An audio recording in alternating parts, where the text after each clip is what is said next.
পশ্চিম বাংলার বুকে আমরা থাবা বসাতে দেব না। পশ্চিম বাংলার বুকে কোন সাম্প্রদায়িক শক্তিকে আমরা প্রতিষ্ঠিত হতে দেব না। সেই লড়াই কিন্তু আজকে মমতা ব্যানার্জি করছে, সেই লড়াই আজকের অভিষেক ব্যানার্জি করছে। আজকের অভিষেক ব্যানার্জি পুরো বাংলা জুড়ে সমস্ত জায়গায় আপনার টিভি মিডিয়ায় দেখছেন, যার সংসদ, যে সংসদকে আমরা ভোট দেবো, যে আমাদের প্রার্থী অভিষেক বন্দ্যোপাধ্যায়কে ভোট দেবো, সেই প্রার্থী আমাদের এখানে আসে না। আমাদের এখানে বলেছে দু তিনবার এসে তিনি বলেছে মেটিয়া ব্রুজের মানুষের উপর আমার অনেক আস্থা। মেটিয়া ব্রুজ মানুষ আমার ঘরের মতো, মেটিয়া ব্রুজ নিয়ে আমার চিন্তা নেই। আমি এই জন্যে সারা বাংলায় যেখানে যেখানে বিজেপি আছে আমি সেখানেই লড়াই করব এবং মেটিয়া ব্রুজের মানুষ আমাকে আশীর্বাদ করে আমাকে জিতিয়ে দেবে, এই কথাটা তিনি বলেছে। তাই এই লড়াইয়ের মধ্যে দিয়ে অভিষেক ব্যানার্জি চাইছে যে বাংলার বুক থেকে এই সাম্প্রদায়িক শক্তি বিজেপিকে সরাতে হবে। আজকে যদি কোনো কারণে সংখ্যালঘু সময় আমাদের এই ভারতবর্ষের মসনদে পুনরায় যদি আমাদের বিজেপি ফিরে আসে, তাহলে আমরা যারা আছি, বাবুলাল যেটা বলছিল, আপনার এবং আমার যে ভোটের অধিকার, আজকে আমরা এখানে এসেছি ভোট চাইতে, আপনাদের বলছি আপনারা ভোট দেন, তাহলে ভোট দিতে হবে। এই ভোটের অধিকার কেড়ে নেবে, এই ভোটের অধিকার কেড়ে নেবে। এই ভোটের অধিকার কেড়ে নিলে আমাদের কি করবে? সেকেন্ড নাগরিক অর্থাৎ দ্বিতীয় শ্রেণীর নাগরিক বলে আমাদের ভারতবর্ষে রেখে দেবে। এবার আপনারা ধরুন, আমরা একটা ছোট্ট কথা বলি, ধরুন এই কাঁঠালবাড়ি অঞ্চল, আমাদের এই গলিটা আছে, এই আমাদের গলিপাড়া আছে, কাঁঠালবাড়ি আছে। এখন যদি এই গলির মধ্যে যদি কারোর ভোট না থাকে, কোন ভোট দেওয়ার যাতে কারণ না থাকে, 500,000 লোক আছে কি 2,000 লোক আছে, হয়তো ভোট দেওয়ার কারোর ভোট নেই, তাহলে সেই এলাকায় কোন নেতা, কোন নেত্রী কেউ কি আসবে? কেউ আসবে না। তার কি বলবে? তোর ভাই ওখানে কোনো ভোট নেই, ওখানে যাবো না।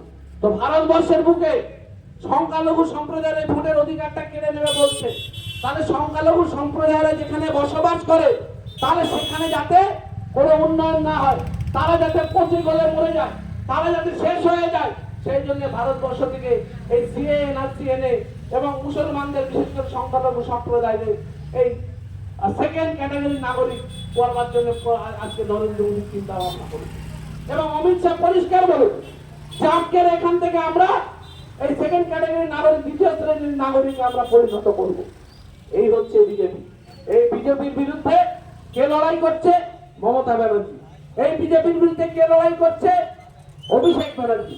তার জন্য আপনাদের কাছে অনুরোধ, আমরা এই অঞ্চলের মানুষ, আমি আপনাদের দোয়ায়, আপনাদের ভরসায়, আপনাদের চেষ্টায়, আপনাদের এই পাড়ার ছেলে, আমাকে আপনারা অনেক মূল্যবান ভোট দিয়ে কিন্তু আমাকে কাউন্সিলর বানিয়েছে এবং সেই কাউন্সিলরের মোতাবেক আল্লাহ আমার দ্বারা যতটা কাজ করাবার চেষ্টা করেছে, যতটা, যেভাবে আমি আপনার এলাকায় প্রত্যেক দিন রাত যে কোনো উপায়, যে কোনো ভাবে, যে কোনো এলাকায় আমার পক্ষ থেকে যে কাজটা করার আমার সাধ্য ছিল, আমি কিন্তু চেষ্টা করেছি সমস্ত জায়গায় কাজ করা। আমি যেখানে ড্রেনের প্রয়োজন ছিল, বহুদিন ধরে যেখানে ড্রেন হয়নি, আপনারা তো জানেন, আমি তো এই পাড়ার ছেলে। আমি যখন 2015 সালে ভোটে দাঁড়াচ্ছি, যেদিন নমিনেশন ফাইল করতে যাব, সেই দিন কিন্তু বাইরে থেকে আমাকে জল তুলে আনতে হয়েছিল আমার পাড়া। আপনারা জানেন আমার বাড়ির সামনে একটা ছোট্ট কল ছিল, ওই একটাই কল, আর ছিল না। মসজিদ তলায় একটা টিউবওয়েল ছিল। আপনাদের এইখানে দু একটা কল, মানে রাস্তার ধারে জলের পাইপ লাইন ছিল। 2015 সালে আমি যখন জেতার পর আমি যখন পাড়ায় পাড়ায় ঘুরি, তখন অনেকে আমাকে অনেক রকম বলেছিল, তুমি কি পারবে? আজকে আপনারা দেখে নিন, আমি আজকে যেখানে যেখানে দীর্ঘদিন ধরে কোনো উন্নয়ন হয়নি, যেখানে ড্রেন হয়নি, যেখানে জলের পাইপ লাইন যায়নি, যেখানে লাইট যায়নি, আজকে কিন্তু আমি আমার সাধ্য মতো উপরওয়ালার মানে ইচ্ছায় এবং আপনাদের দোয়ায় আমি কিন্তু সমস্ত জায়গায় কাজ করার চেষ্টা করেছি। অনেক জায়গায় এখনো কাজ হয়তো বাকি আছে,